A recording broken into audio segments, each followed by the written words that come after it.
Hi friends, ಈಗ ನಾವು ದೊಡ್ಡಬಳ್ಳಾಪುರ ಶ್ರೀ ಲಕ್ಷ್ಮೀ ಪ್ರಸನ್ನ ವೆಂಕಟೇಶ್ವರ ಬ್ರಹ್ಮ ರಥೋತ್ಸವ ಜಾತ್ರೆಯಲ್ಲಿದ್ದೀವಿ. ಸೊ ಇದು ಜಾತ್ರೆ ವ್ಯೂ ಆಗಿರುತ್ತೆ. ಬನ್ನಿ ಇವಾಗ ನಿಮಗೆ ಇನ್ನೊಂದು ಝಲಕ್ ತೋರಿಸ್ತೀನಿ. ಪ್ರತಿ ವರ್ಷದಂತೆ ಈ ವರ್ಷವೂ ಜಾತ್ರೆ ಮೂಡಿ ಬಂದಿದೆ, ಚೆನ್ನಾಗಿ ಮೂಡಿ ಬರುತ್ತೆ. ಈ ವರ್ಷ ಇದು ಒಂದು ತುಂಬ ಅದ್ಧೂರಿಯಾಗಿಯೂ ಕಂಡು ಬಂದಿದೆ. ಈ ವರ್ಷ ಕೂಡ ಪ್ರತಿ ವರ್ಷವೂ ಈ ಜಾತ್ರೆಯನ್ನು ತುಂಬ ಅದ್ಧೂರಿಯಾಗಿ ಸಡಗರದಿಂದ ಇಲ್ಲಿ ಜನ ಆಚರಿಸ್ತಾರೆ. ಮತ್ತು ನೋಡೋಕ್ಕಂತೂ ತುಂಬ ಎರಡು ಕಣ್ಣು ಸಾಲದು, ಅಷ್ಟು ಚೆನ್ನಾಗಿರುತ್ತೆ ಈ ಜಾತ್ರೆ. ನಾವು ಕೂಡ ಇಲ್ಲಿಗೆ ಬಂದ್ವಿ. ಇದನ್ನೆಲ್ಲ ಒಂದು ನೋಡಿಕೊಂಡು ಈಗ ಒಂದು ಎಕ್ಸ್ಪೀರಿಯೆನ್ಸ್ ಮಾಡೋಣ ಅಂತ ಈ ಒಂದು ಏನು ಮೇಲೆ ತಿರುಗ್ತಾ ಇದೆ ನೋಡಿ, ಇವಾಗ ನೋಡಿಸ್ತೀನಿ ನೋಡಿ. ಇದರಲ್ಲಿ ಎಕ್ಸ್ಪೀರಿಯೆನ್ಸ್ ಮಾಡೋಣ ಅಂತ ಹೋದ್ವಿ. ಹೋಗಿ ಇದ್ರದ್ದು ಎಕ್ಸ್ಪೀರಿಯೆನ್ಸ್ ಹೇಳ್ತೀನಿ ನೋಡಿ ನಿಮಗೆ. ಹೋಗಿ ಬಂದಮೇಲೆ ಹೇಳ್ತೀನಿ ಹೆಂಗಿದೆ ಅಂತ. ಬನ್ನಿ ಹೋಗೋಣ. ಮತ್ತು ಈ ಜಾತ್ರೆಗೆ ಸಿಕ್ಕಾಪಟ್ಟೆ ಜನ ಬರ್ತಾರೆ. ಎಲ್ಲೆಲ್ಲೋ ನಿಯರ್ ಬೈ ಹಳ್ಳಿಗಳಿಂದ ಎಲ್ಲ ಜಾಸ್ತಿ ಜನ ಬರ್ತಿರ್ತಾರೆ. ಇದು ಒಂಥರ ಇಲ್ಲಿ ಲೋಕಲ್ಗೆ ಸಖತ್ ಫೇಮಸ್ ಜಾತ್ರೆ ಆಗಿರುತ್ತೆ. ಅದ್ಧೂರಿಯಾಗಿರ್ತಕ್ಕಂಥ ಜಾತ್ರೆ ಇದು. ಮಾರನೇ ದಿನವೂ ಇದು ನಮ್ಮ ಕಡೆ ಜಾತ್ರೆ ಅಂತ ಕರಿತೀವಿ. ಸೊ ಈ ಜಾತ್ರೆಗೆ ಎಷ್ಟು ಜನ ಬಂದಿದ್ದಾರೆ ಅಂದರೆ ನಿಜವಾಗ್ಲೂ ಸಿಕ್ಕಾಪಟ್ಟೆ ಜನ ಬಂದಿದ್ದಾರೆ. ಬನ್ನಿ ಇದ್ರ ಎಕ್ಸ್ಪೀರಿಯೆನ್ಸ್ ಹೇಳ್ತೀನಿ ನಾನು. ಫಸ್ಟ್ ಇದ್ರ ಮೇಲೆ ಹತ್ತೀವಿ. ಈಗ ವೇಟ್ ಮಾಡ್ತಾ ಇದ್ದೀವಿ ಟಿಕೆಟ್ ತೊಗೊಂಡು. ಹತ್ಕೊಂಡಿವಿ ಫ್ರೆಂಡ್ಸ್ ಮೇಲಕ್ಕೆ. ಟಾಪಲ್ಲಿ ತಂದು ನಿಲ್ಲಿಸಿದ್ದಾನೆ.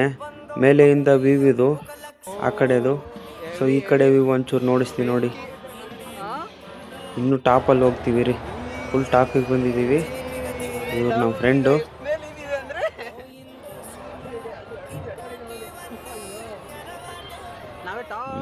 Top view.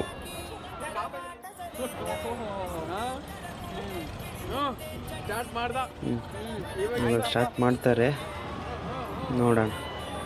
ಸ್ಟಾರ್ಟ್ ಆಯಿತು.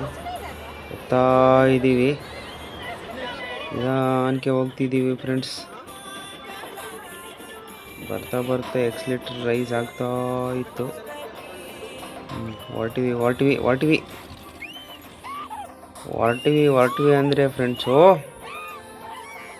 ನೋಡಿ ಎಲ್ಲೆಲ್ಲಿ ಓದ್ತಾ ಇದ್ದೀವಿ, ನಮಗೆ ಗೊತ್ತಾಗ್ತಾ ಇಲ್ಲ. ತೆಳಗ ಮೇಲೆ ಆಯಿತು ಅಂದರೆ ನೆಕ್ಸ್ಟ್ ಎಕ್ಸ್ಪ್ರೆಷನ್ ನೋಡಿ. ರುಕೋ ಜರಾ ದೇಖೋ ಅಭಿ.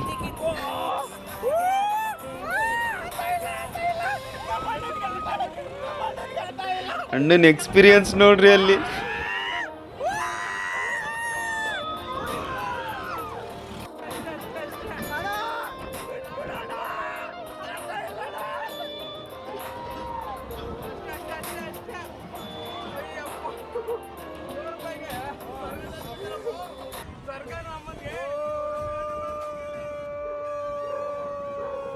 ಮುಗಿದೋಯ್ತು ಫ್ರೆಂಡ್ಸ್, ಸಾಕಾಗೋಯ್ತು ಈ ಎಕ್ಸ್ಪೀರಿಯೆನ್ಸ್ ಮಾಡೋದ್ರಲ್ಲಿ. ಯಪ್ಪ,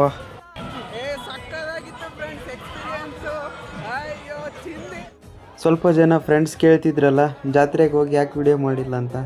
ಮಾಡಿದ್ದೀನಿ ನೋಡಿ. ಇಷ್ಟ ಆದರೆ ಸ್ವಲ್ಪ ಇನ್ನೊಂದು ಸತಿ ನೋಡಿ ಅಷ್ಟೇ. ಲೈಕು ಶೇರು ಏನು ಬೇಡ. Thanks for watching.